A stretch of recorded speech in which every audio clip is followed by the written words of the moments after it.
Hola, sean muy bienvenidos.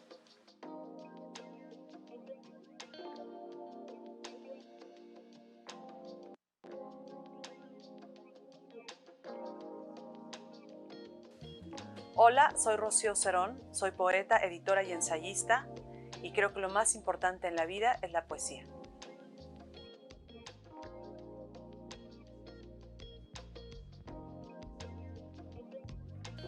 Cuando yo tenía 7 años, mi abuela, que era una extraordinaria conversadora de sobremesa, contó una anécdota específica sobre los indios jíbaros que reducían la cabeza.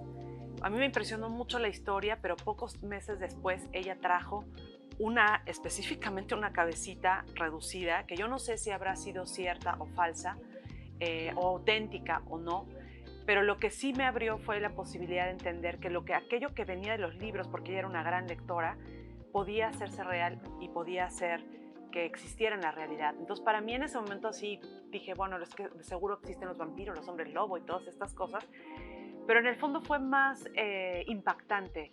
Pensé como si los libros realmente tuvieran esta capacidad de levantarse, como ahora diríamos, de manera holográfica, de manera tridimensional, y tuvieran esta capacidad de hacer nuevas realidades. Y desde ahí decidí en algún momento que algo tendría que ver yo con la escritura, con los libros, con el mundo del lenguaje, de la palabra, y bueno, pues aquí estoy. Para mí escribir es más allá que una rutina, una forma de vida. Todo el tiempo estoy escribiendo porque hay que pensar que la escritura no es solamente una escritura del lenguaje y textual, sino también escribimos con los cuerpos, escribimos con las formas en que de alguna manera vamos por el mundo. Para mí las escrituras, yo pienso en una escritura como una escritura expandida, donde el lenguaje también se convierte en cuerpo, donde el lenguaje también se convierte en una experiencia de vida, donde el lenguaje se convierte en sonido, se convierte en estas voces que construimos y que hacemos entre todos.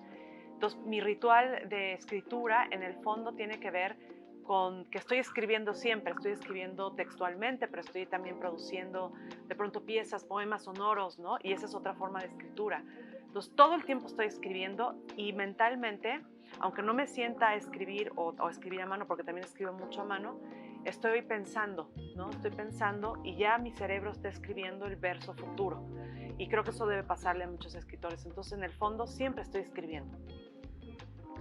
Como lo comenté, así como esas cabezas de jíbaros cuando era yo una niña me parecieron lo más alucinante del mundo, para mí lo más alucinante y las primeras cosas que pueden hacerme escribir pueden ser desde el movimiento de las hormigas, ¿no? Cuando se te empiezan a subir en un dedo, o puede ser que quizá el dispositivo de salida sea algo que escuché, una palabra, como en el libro, por ejemplo, en Diorama hay un verso que dice, cuando estaba escuchando a alguien y dice, ay, madre mía, y esto fue una voz que escuché de un señor que estaba detrás de una barra cuando todo el mundo hablaba en inglés y de pronto entendí que el gran bálsamo para mí era el castellano.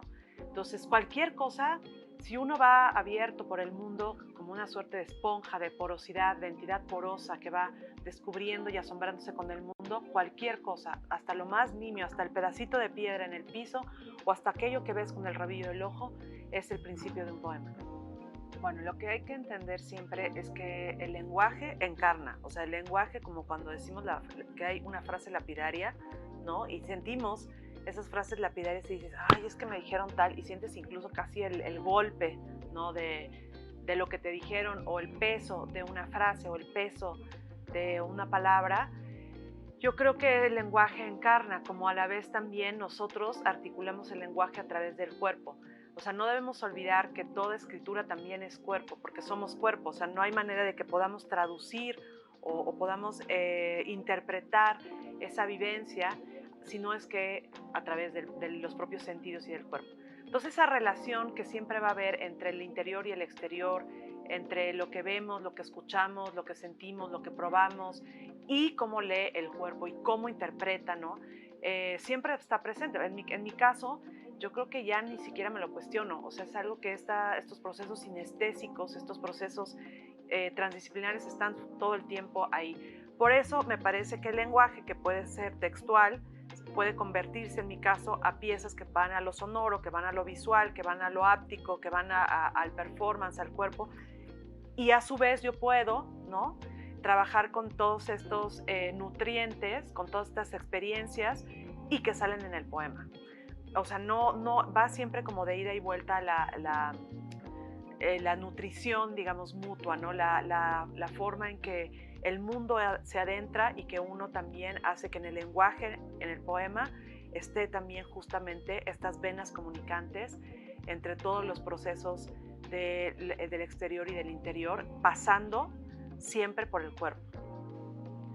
Yo creo que la relación con el cuerpo viene quizá, a diferencia de otros escritores, porque mi origen viene del arte. Yo estudié Historia del Arte, un diplomado en Historia del Arte.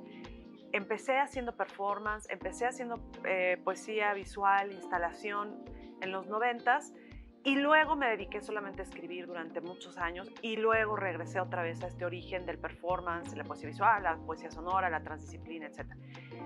Quizá esa entrada desde la parte más visual, desde la parte más conectada con el cuerpo como una potencia del lenguaje, o sea, como usando el cuerpo como un diapasón para el lenguaje, para la potencia del lenguaje, me permite trabajar con él.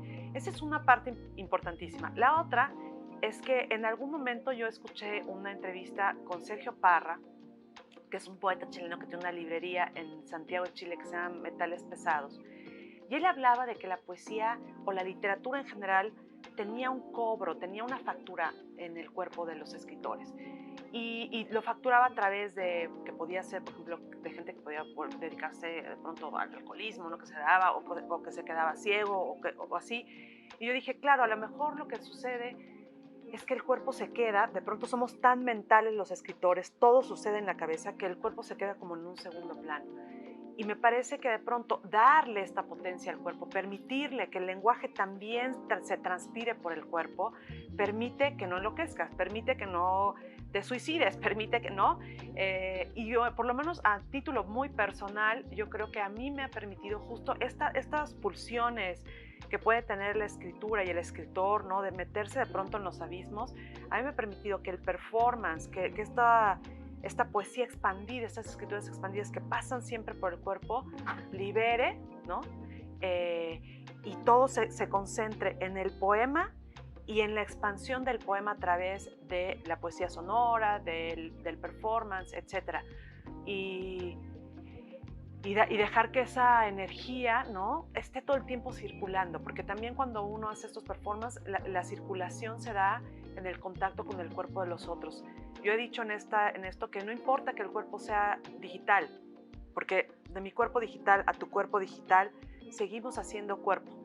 Quizá yo me entrego con esta energía al espectador, al lector digital, y no tengo la lectura o tu cuerpo de regreso. Pero en el fondo esa entrega me parece más importante como creadora, y me encantaría hacer esto presencial justo para sentir la energía de los otros, ¿no? Pero mientras no se pueda, la entrega sigue siendo igual. Y como yo me entrego, lo que hago es que el poema, la escritura, también se revela como una fuente de energía, ¿no? Entonces me parece que esas circulaciones son importantísimas, por lo menos en mi caso. Cuando uno escribe, se engancha, ¿no? Es como si fuera una especie de travesía con el libro, y creo que te enamoras y te desenamoras profundamente, como si estuvieras en una relación amorosa, pasional con los libros. Y a mí me ha pasado que de pronto estoy profundamente enganchada con un libro y después lo odio, me suele pasar, y después me olvido de él, ¿no? Como que hago una especie de distanciamiento crítico. Yo creo que uno de los libros que más me ha gustado escribir ha sido, por ejemplo, Nudo Vortex, que es un libro chiquitito con muy pocos poemas, y después me distancié de él y decía, qué extraño que yo haya escrito un libro así. Y sin embargo es esa relación, ¿no? Es como una relación todo el tiempo tensa entre los libros que has escrito, y cuando te das cuenta que desde el primer libro, por ejemplo en mi caso desde Basalto hasta el libro que estoy terminando, por ejemplo este año, de La Observante Toca, hay un vínculo y una relación. Entonces esa relación entre amor y odio es como si uno estuviera en una familia disfuncional con tus libros. Entonces unas veces los odias más, otras veces los amas más. Entonces no podría decir cuál es el libro que más me gusta, cuál es el libro que menos me gusta, porque en el fondo va siendo como por temporadas, ¿no? Es como cuando uno lee un poema, te gusta ese poema y de pronto pasan 10 años y regresa ese poema y te dice otras cosas o te deja de decir, te significa en un momento. Yo creo que esa es la relación que uno va teniendo con su obra. Y lo que me gusta quizá de pronto es justo eso, ¿no? Como preguntarme y cuestionarme cómo ha sido la relación escritural y por qué he ido preguntándome esas cosas con los libros y por qué a veces los odio más o a veces los amo más, y esa relación se da todo el tiempo. Así que no puedo decir si odio más un libro o amo más un libro, sino que va siendo pues como el amor, que de pronto amas, odias, no sé, es así como muy pasional la relación que tengo con mi obra. Nudo Vortex es un libro que se escribió a partir de un bloqueo escritural. Entonces yo tenía un bloqueo escritural y entonces una amiga me dijo, oye, te van a invitar a un proyecto de arte contemporáneo para que intervengas con un performance y con una lectura este espacio. Eso fue la vieja sinagoga que está en Justo Sierra, y me invitó Berta Coteniuk.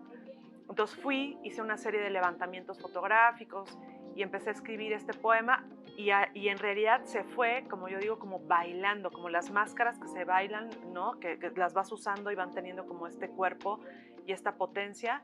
Nudo Vortex se fue bailando, o sea, se fue escribiendo en la secuencia de las presentaciones que iba haciendo, que fueron 5 o 6 performances, ¿no? Y al último, ya la presentación, digamos, final fue cuando presenté el libro. Pues es un libro que debe tener no más de, si mal no recuerdo, como de 7 o 6 poemas nada más, algunos que son largos.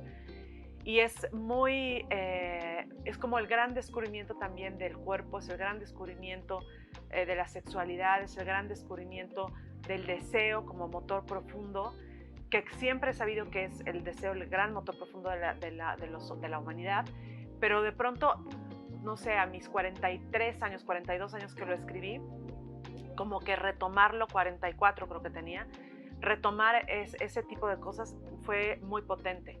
Y es un libro aparte que me renovó, me cambió la vida, me abrió otras cosas. Y cada libro creo que ha sido así, pero Nudo Vortex especialmente, siento que fue como un momento donde se rompieron estructuras, paradigmas, y que me liberó de muchas cosas, y creo que mi obra después es evidentemente parte también de esa ruptura y de ese principio. La Ciudad de México y el centro histórico particularmente y el bosque de Chapultepec son lugares que me conmueven profundamente. Yo tengo una larga relación con el bosque de Chapultepec, he vivido siempre cerca del bosque y he hecho algunos poemas, acciones como mi Undasi Cantani, que está en Espectio, en este libro, que fue una acción que hice de derivar y caminar desde mi casa hacia la Sala de Arte Público Siqueiros. Entonces de pronto los poemas, y tengo un levantamiento también de piezas, entonces como que esa idea de cómo uno va construyendo y escuchando a la ciudad me parece importantísimo. Para mí la Ciudad de México está presente siempre, aunque no diga la Ciudad de México el libro, ¿no? Pero está presente ahí como un espacio donde todo sucede, donde se escuchan las voces, donde tiembla, ¿no? Entonces, por ejemplo, en mi Undasi Cantani habla de eso.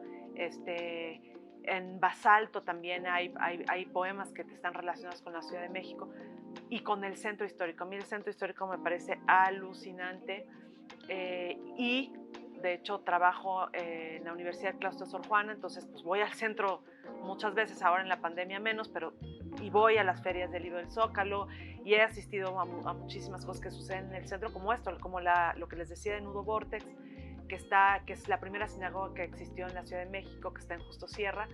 Para mí esa relación con el centro y con sus capas tiene que ver también con la forma en que se articula, por ejemplo, mi poesía, que está hecha por capas, por estratos, ¿no?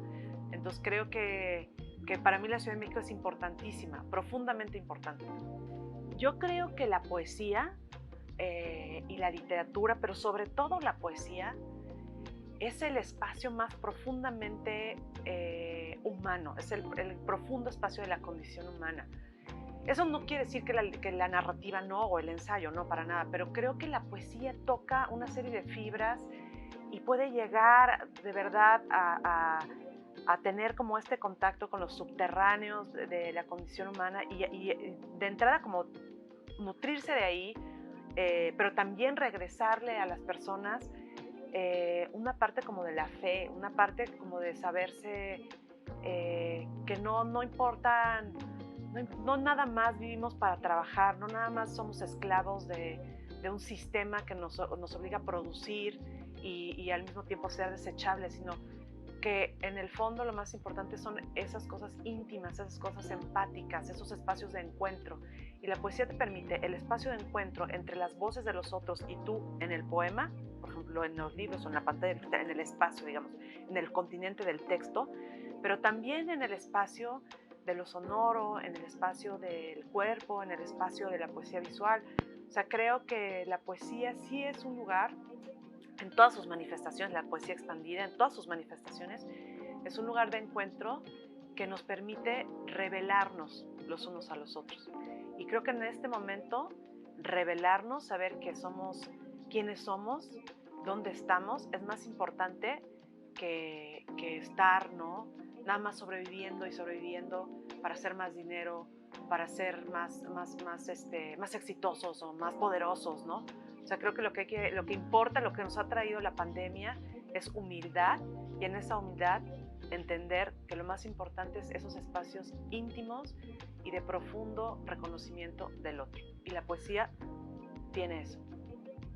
Yo creo que lo que ha traído la pandemia, justo lo que comentaba, es que hay que abrir a los espacios de la amabilidad, hay que abrir los espacios del cuidado, tanto del autocuidado como del cuidado de los otros, la responsabilidad que tenemos en el mundo, ¿no? La responsabilidad que tenemos con los demás, con el cuidado de los demás, desde el espacio más próximo, ¿no? La familia, la gente que está próxima a ti, pero también el resto de las personas que están en tu comunidad, en tu ciudad, en tu municipio, en tu nación, o sea, y en el mundo. O sea, creo que eso es importante pensarlo, que no somos agentes independientes e individuales, que estamos así sin estar concatenados con el resto del mundo. Yo creo que estamos concatenados todo el tiempo y que así como el vuelo de la mariposa, ¿no? Como ya se sabe, tiene una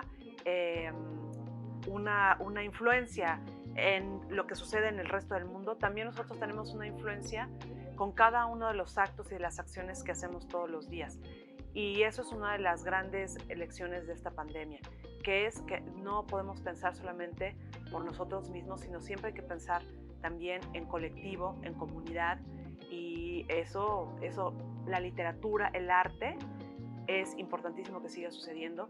Y yo lo que haría es que abriría los espacios más al ejercicio de la imaginación poética, al ejercicio de lo poético, de la poesía, de la cultura y de las artes, como grandes espacios de encuentro, más allá de cualquier asunto de índole económica, política y demás. O sea, creo que hay que abrir esos espacios de cultura y mantenerlos. En este año yo tengo la beca del Sistema de Creadores y entonces durante esta beca son tres piezas. Perdón. Se llama La Trilogía, es una trilogía que se llama Materialidades Inmateriales. Empezó con La Observante, el segundo año fue La Observante Escucha y este año La Observante Toca.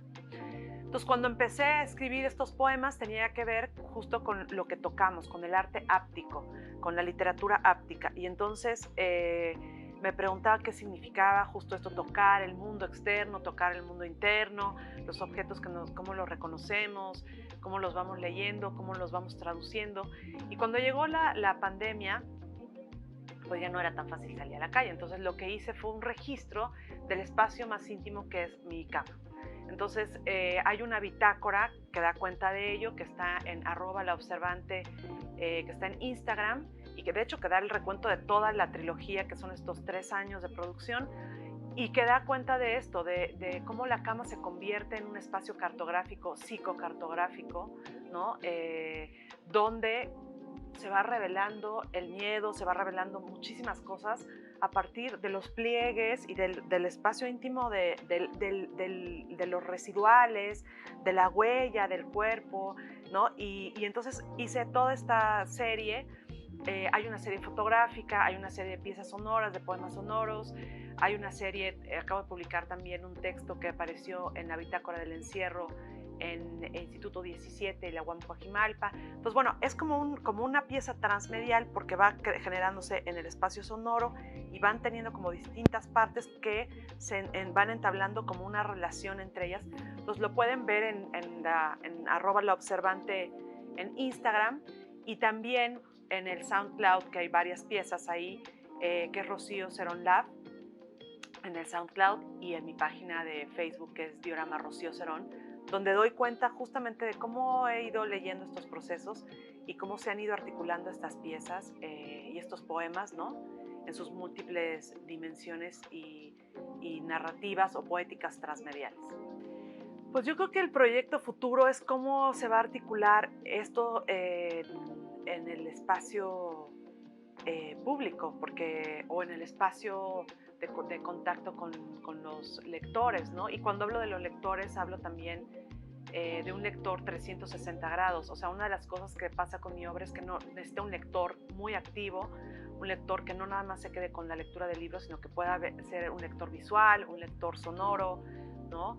Y entonces lo que he estado pensando, justo el proyecto futuro, es cómo hacer que estos poemas, que ya tienen todas estas articulaciones transmediales, se conviertan ya en una gran pieza que convoque también en el espacio público a este lector 360. Yo creo que en caso de catástrofe salvaría El primero sueño de Sor Juana Inés de la Cruz, que me parece capital. Salvaría también, no porque tenga que ver así con una cosa que sea súper religiosa, pero salvaría la Biblia, porque la Biblia tiene todas las historias que después los escritores hemos tomado y retomado y le hemos ido cambiando el paisaje sonoro, la decoración, etcétera, como si fuera una película, pero las grandes tramas, ¿no?, están ahí.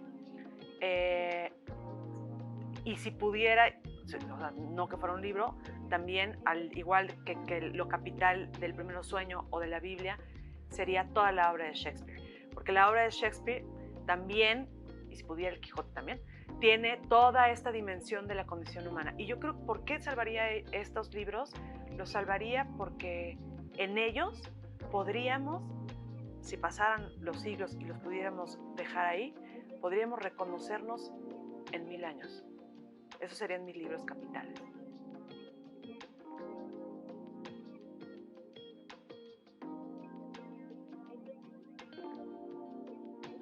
Les mando un abrazo y celebremos estos 20 años de la Feria Internacional del Libro del Zócalo, esperando que el próximo año nos veamos de manera presencial y mientras, de cuerpo a cuerpo. Aquí estamos, la literatura salva.